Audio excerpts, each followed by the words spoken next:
This video shows you how to paint your room and focal wall in quality luxury paint, sharp, pristine, contrasting colors. We can actually start to paint once we've sorted out our masking, our prepping or preparation, as well as, the mixing of the paint.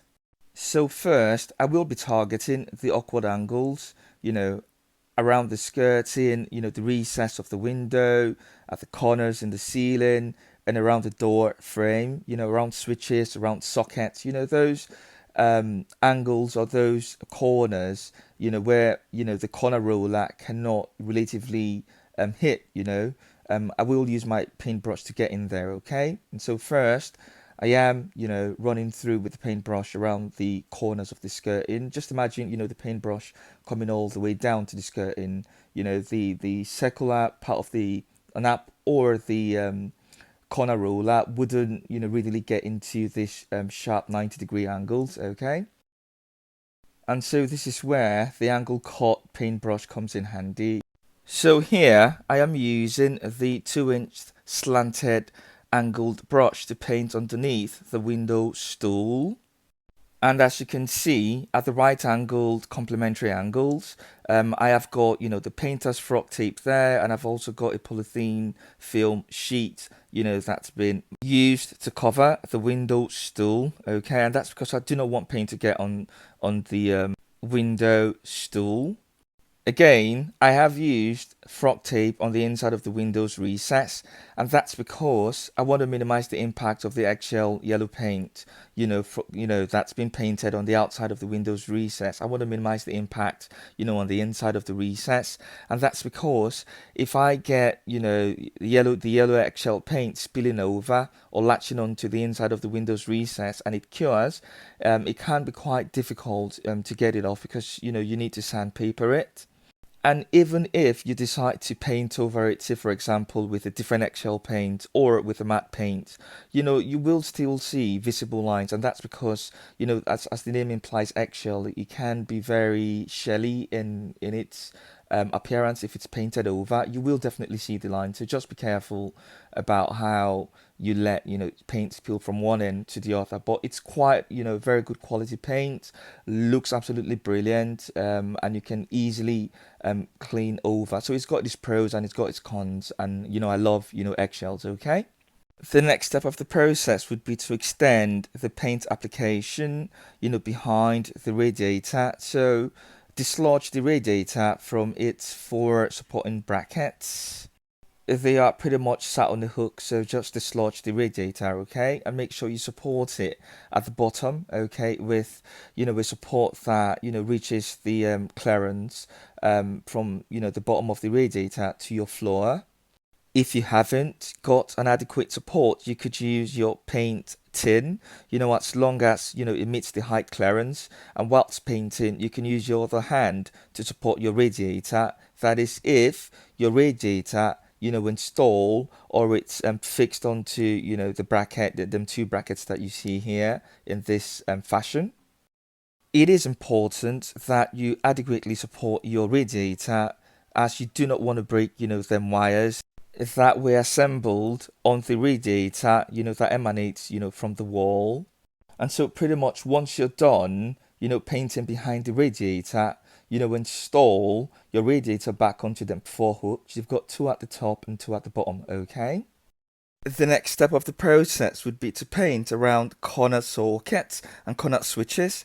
Make sure that the paint is not overly drippy, as that could easily seep through the masking around the socket. I prefer to use the frog or painter's tape as opposed to your general masking tape, as the frog tape has got, a painter's block technology that prevents paint from seeping in through the masking. It's pretty much up to you what you decide to use, but as you can see, I've replicated the painting at awkward angles at virtually every nook and cranny, around the room. I'm visually inspecting it to make sure that I've taken care of all the awkward angles. And the green tape that you can see, running through all the corners of the room is your frog or painter's tape if you're by any chance wondering what it is. And once I'm pretty confident on visual inspection that all the corners have been taken care of, the next step of the process would be to paint the wall areas outside of the painted corners. It's always best to have multiple brushes if you decide to paint contrasting colors in a room. That kind of like saves you time on cleaning out the brushes if you're using different colors, okay? And so the next step of the process would be to assemble the cage frame roller, the corner roller pad, and insert the 2 to 4 feet extension pole. So I've got the corner roller pad in my hand. I will insert here the cage frame roller. And once fully inserted, I will insert or screw in the extension pole, which is about 2 to 4 feet. You know, whilst pressing on them levers, you can extend the pole to reach, you know, far out work paint areas, okay? Just by pressing on them levers here. So the next step of the process would be to get our roller tray into position. You know, we're going to pretty much deep the corner roller pad, you know, with the cage frame into the roller tray. Deep the roller pad as many times as we want in the roller tray and begin to paint our walls, okay? Cover up the kettle and the brush with a bin bag so that air doesn't dry out the kettle and the brush rapidly. So here we're going to pour some paint from the tin into the roller tray, okay, and scoop out, you know, the leftover paints, you know, on the side of the tin with our brush, you know. Deep our corner roller pad into the roller tray so that we can impress or latch on paint onto the pad.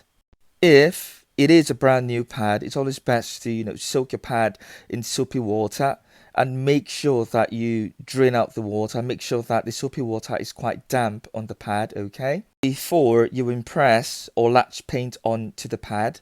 That way you could get more pad spread over the wall with your paint. So make sure that when you soak the pad in soapy water, make sure that it's not overly wet. Make sure that it's really damp, you know, very light damp. You know, you could use a dry towel to get out most of the moisture from the pad. Okay, otherwise you'd get very drippy paint spread over your wall. You know, with time and practice, you will get, you know, the right balance. And so, in the actual painting, you can use V or W strokes on the wall, or you can use straight horizontal or vertical strokes to paint your wall, you know, bespoke to requirements. Whichever you feel more comfortable with or more inclined to use.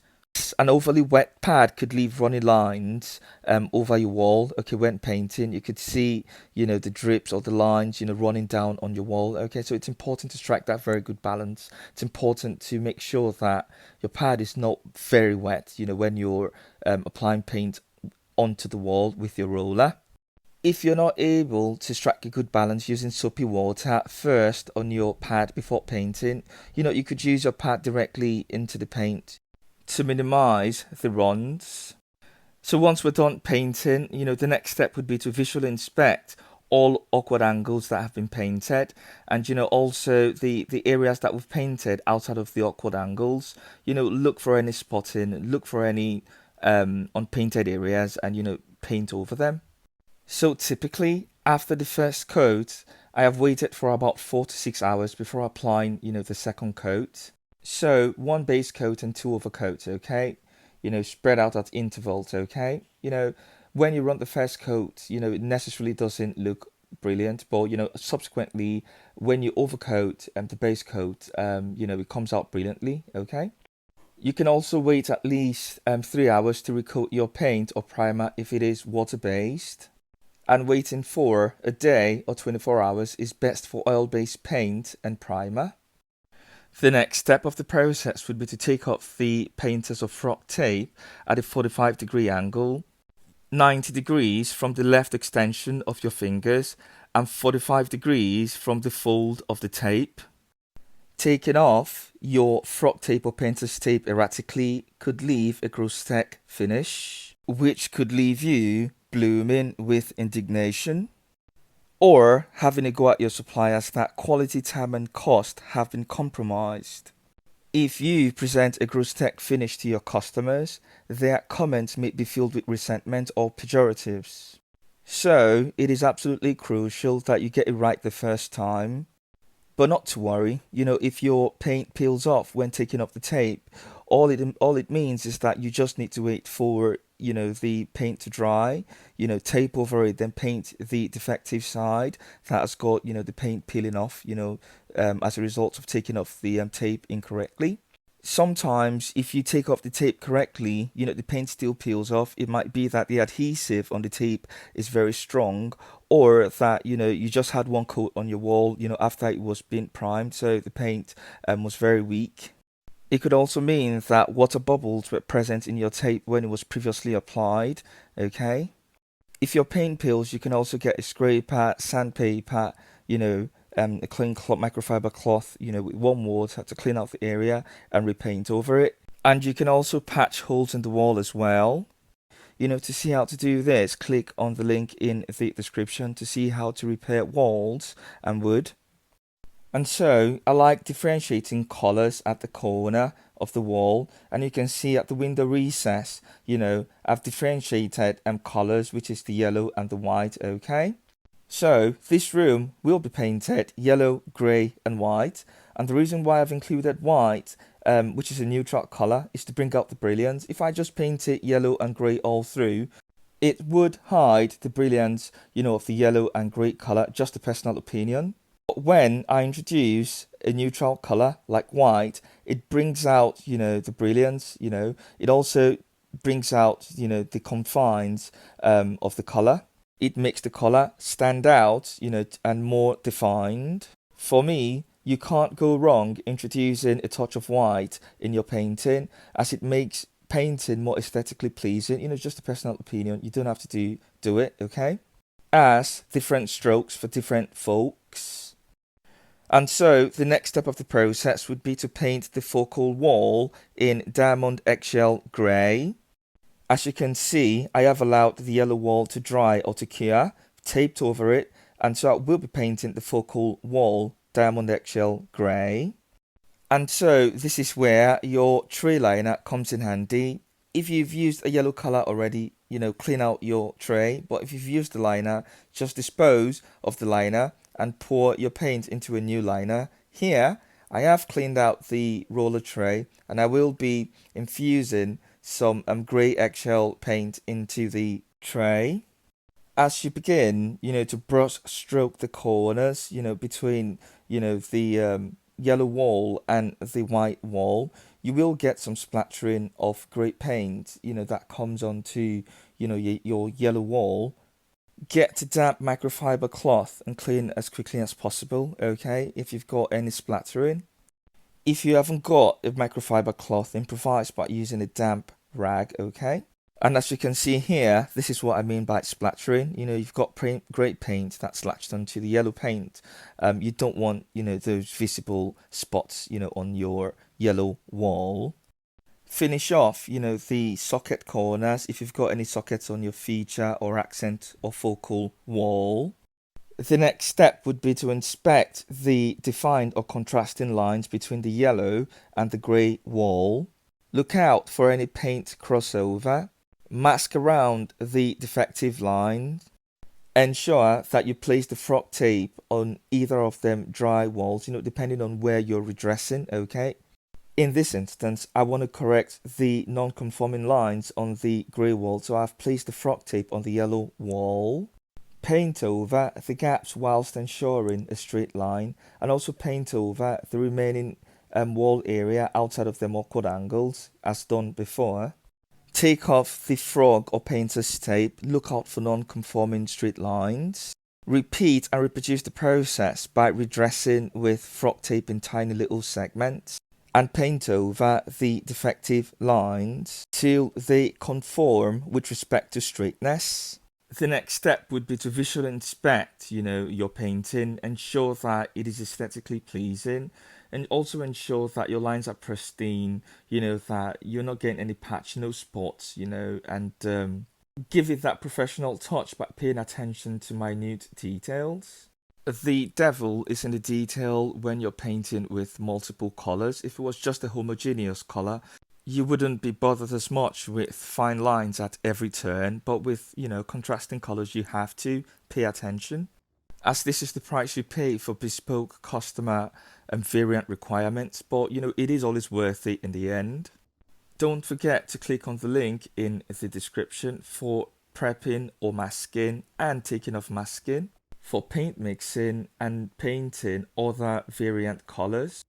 Don't forget to subscribe and share as we move on to the next stage of painting the room in Hicks blue and white eggshell.